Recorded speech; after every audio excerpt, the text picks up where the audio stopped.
which flows into the second priority that I've got for us all this week, which is changing sales, changing business development. I've been running some great training sessions with my clients this week on this subject. One of my clients overseas, so they're a couple of weeks ahead of Australia in terms of shutdowns and schools and everything going online. They actually had their first instance of a client. They normally have a 2 sales meeting process. That's what they find on average it takes to close a deal. It takes 2 sales meetings, which can take a month in between. Have a meeting, okay, let's compare diaries, right? Have my people call your people. A month later, we come in, we close the deal. They had both meetings on the same day because it was all virtual. There was no commuting. The speed with which they're winning sales right now in a recession is faster than they were actually winning them in good times. So, some granularity around your sales process. Here are some figures that hopefully you know already and you can compare how they're changing. If you don't know already, maybe have a gut feel for what it used to be and then keep an eye on it. The first, we're in the process row here. What are your conversion rates? I always like to ask, are you winning more than 1 in 3 of the proposals? On average, the average salesperson will win about 1 in 3. The average person's going to look for 3 quotes. If you're average, you'll win your fair share of them, which is 1 in 3. Good salespeople, most of my clients, win a lot more than 1 in 3 sales meetings. They've got a process. What were your conversion rates like? Start keeping an eye on them. Are they getting better? Are they getting worse? If they're getting worse, what do you need to change? If they're getting better, what's changed? Make sure you're sharing that with your team. What's the time of your sales cycle and your cash flow cycle? So for me, my business advisory business, I have a 3-month sales cycle. It takes 3 months from me ramping up marketing and sales activity before I start working with my clients on average. And then it takes another 30 days for me to invoice on average, end of the month, and 30 days on average, despite my 14-day terms, for my clients to pay. So my whole cycle there is 5 months long. It's 150 days. If I started sales activity now, I wouldn't expect cash in my bank for 5 months. This is why focusing on sales at this time can crush your business if cash flow is what you need. But what are your times? What's your cycle? And start again seeing how that's shifting. Are sales happening faster? Are they happening slower? What do you need to change? Is cash flow happening faster or happening slower? In particular, for work that you've already done, get that work in progress sorted, get those invoices out. Don't wait for the end of month, get the invoices out. Make sure that you're chasing debtors in a very timely manner. Now is not the time to be the bank for your clients. Have you got a clear process around nurturing your prospects?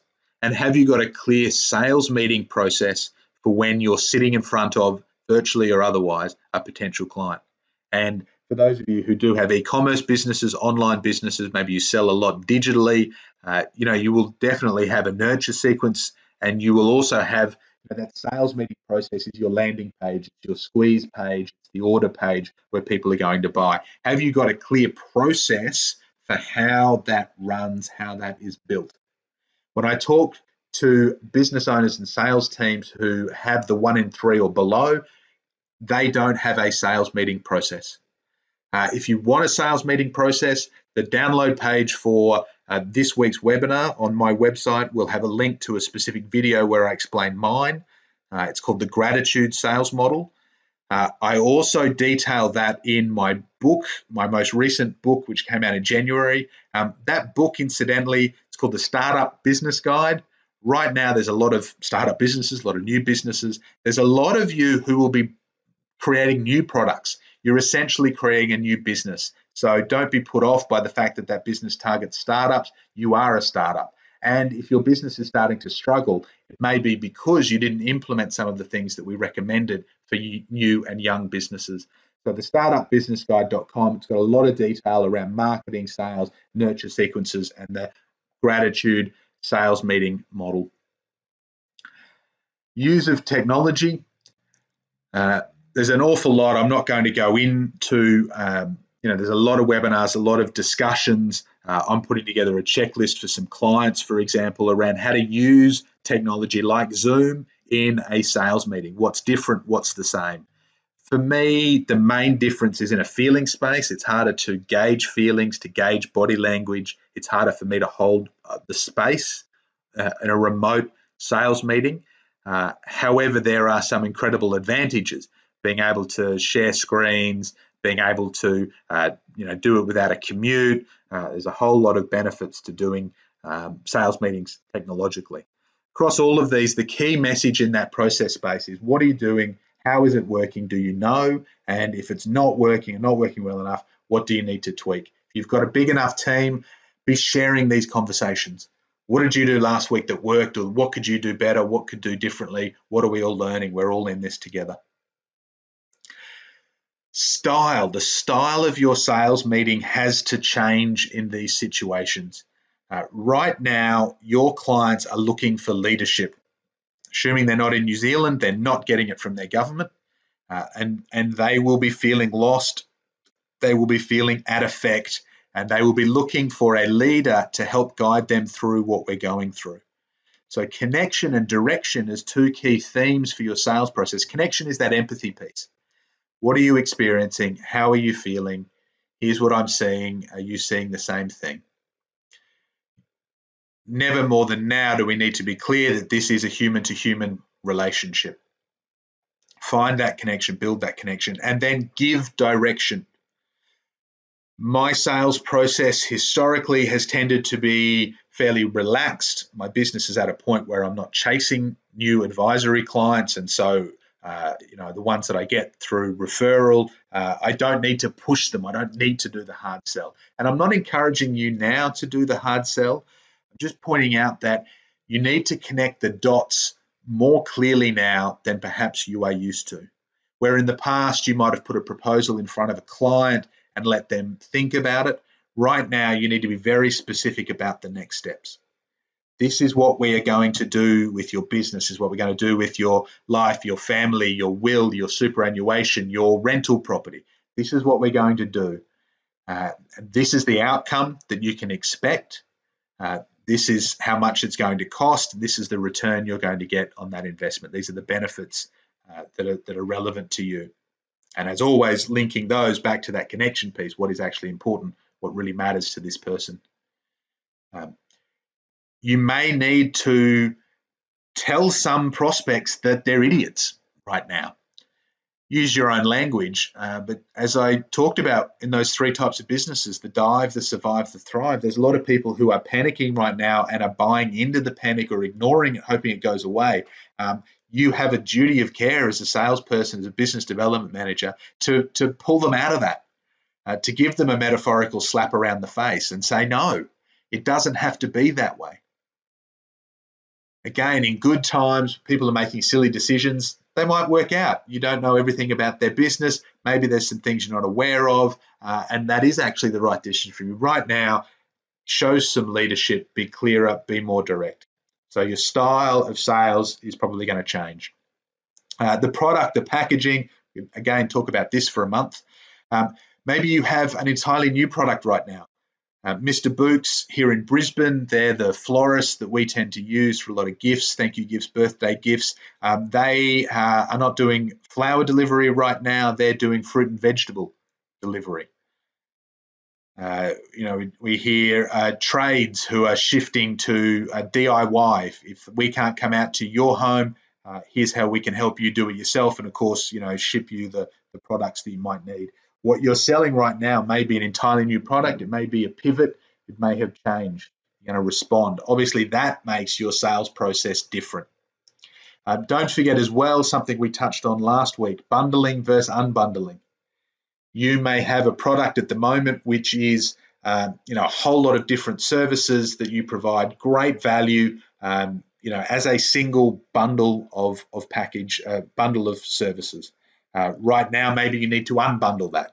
You need to only offer, I'll use property management as an example, where maybe you need to be, only offering things like arrears chasing or QCAT tribunal things, and not necessarily doing the inspections or the weekly payments of rent.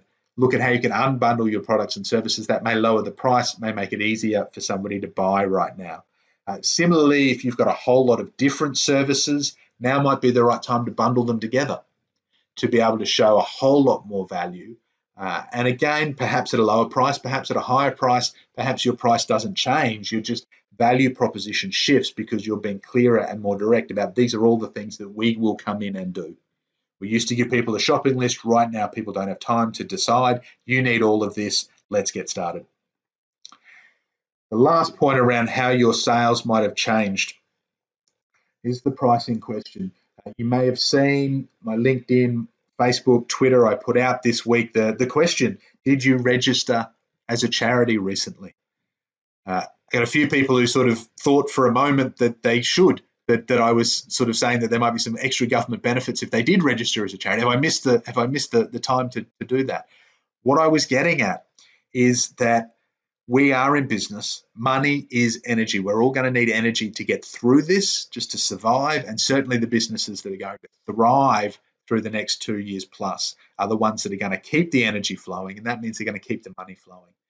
Your pricing, your marketing, product, customer service balance may change at this point in time. You may find yourself giving away more upfront. I've seen a lot of pre-products, products for prospects that used to be sold at a nominal fee, which are now being given away. There's a lot of customer service. There's a lot of value add extras that maybe you used to charge for as an upsell, which are now being given away for free. I understand that getting that balance right and changing that balance may be part of your business model. Just don't buy into the temptation to throw your hands up, give up, and give it all away.